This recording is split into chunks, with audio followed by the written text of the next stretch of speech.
18वीं लोकसभा चुनाव समाप्त हो चुका है।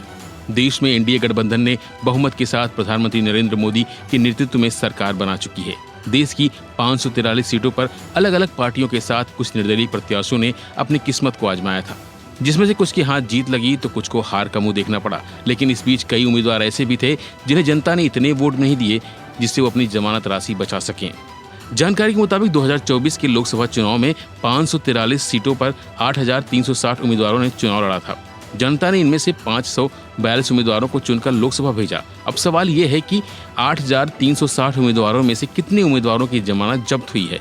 चुनाव आयोग की तरफ से मिली जानकारी के मुताबिक 8,360 उम्मीदवारों में से 7,193 उम्मीदवारों की जमानत जब्त हुई है।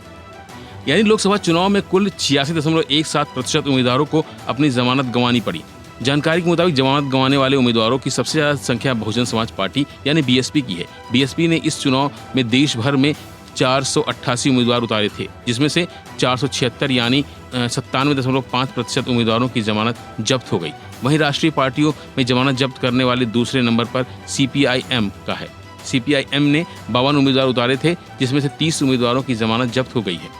वहीं तीसरा नंबर एनपीपी का है, जिसके 3 उम्मीदवारों में से 1 की जमानत जब्त हुई है। वहीं टीएमसी ने 48 उम्मीदवारों को टिकट दिया था, जिसमें से 5 उम्मीदवारों का जमानत जब्त हुई है। इसके अलावा कांग्रेस के 328 उम्मीदवारों में से 26 की जमानत जब्त हुई है। वहीं बीजेपी के 441 उम्मीदवारों में से 27 उम्मीदवारों की जमानत जब्त हुई है।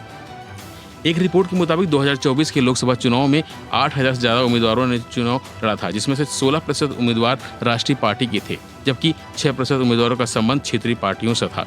इसके अलावा 47% उम्मीदवार निर्दलीय थे, जिनकी जमानत राशि जब्त हुई है।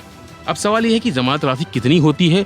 लोकसभा चुनाव हो या विधानसभा चुनाव, प्रत्येक उम्मीदवार को जमानत के तौर पर चुनाव आयोग के पास एक निश्चित राशि जमा करनी होती है। इस राशि को जमानत राशि कहते हैं अथवा सिक्योरिटी डिपॉजिट भी कहते हैं। लोकसभा चुनाव के लिए सामान्य कैटेगरी के उम्मीदवारों को 25,000 रुपये जमानत राशि जमा करनी होती है, जबकि SC/ST कैंडिडेट को 12,500 रुपये देने होते हैं। इसके अलावा विधानसभा चुनाव में सामान्य वर्ग के प्रत्याशी को जमानत राशि के तौर पर 10,000 रुपये और SC/ST कैटेगरी के कैंडिडेट को 5,000 रुपये जमानत राशि जमा करनी होती है।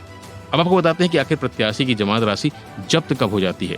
चुनाव आयोग के मुताबिक यदि किसी चुनाव में उम्मीदवार को कुल वैध वोट 16.67% वोट नहीं मिलता है तो उसकी जमानत जब्त हो जाती है। इस स्थिति में चुनाव आयोग जमानत राशि वापस नहीं करता है। अगर किसी कैंडिडेट को 16.67% से ज़्यादा वोट मिलते हैं तो उसकी जमानत राशि लौटा दी जाती है। वहीं अगर कोई उम्मीदवार अपना नामांकन वापस ले लेता है तो उसका नामांकन किसी कारण रद्द हो जाता है, उस दौरान भी जमानत राशि को वापस कर दिया जाता है। इसके अलावा जीतने वाले कैंडिडेट की जमानत राशि भी वापस कर दी जाती है। फिलहाल इस खबर में इतना ही। बाकी अपडेट के लिए बने रहिए वन इंडिया हिंदी के साथ।